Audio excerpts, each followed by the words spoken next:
ಬಂತೇನಾ? ಗೊತ್ತಾದ್ಯಾ network ಬಂದಿಲ್ಲಣ ಬಂತೇನಾ? ಬಂದಿಲ್ಲಣ. ನಿಮ್ ಕೆಳಗಡೆ TV ಬರ್ತಾ ಇಲ್ಲ ಅಂತಾನಲ್ಲ. ಟಿವಿದು ಕೇಬಲ್ ಗೀಬಲ್ ಹೋಗಿರ್ಬೇಕು, ಲೂಸ್ ಕನೆಕ್ಷನ್ ನೋಡ್ಕೊಂಬರೋಣ.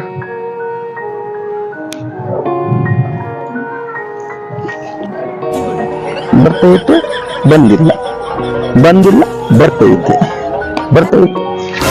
ಇಲ್ಲೇನೋ ಮಾಡ್ತಾ ಇದ್ಯಾ? ಅಣ್ಣ ನೀನು ಹೇಳ್ಬೇಡ ಏನ ನೋಡು ಅಂತ ಹೇಳಿ, ಅದಕ್ಕೆ ಅದಿನ್ನು ಬಂದಿಲ್ಲ, ಅದಕ್ಕೆ ನೋಡ್ತಾ ಇದೀನಿ. ಬರ್ತಾ ಇಲ್ವಾ? ಇಲ್ಲಣ್ಣ. ಇಲ್ಲಿ ನಿಂತ್ಕೊಂಡು ನೋಡಿದ್ರೆ ಏನೋ ಬರೋದ್ ಕಾಣುತ್ತೆ ನಿಮ್ಗ. ಮತ್ತೆ ಎಲ್ಲಿ ನೋಡ್ಬೇಕಣ್ಣ?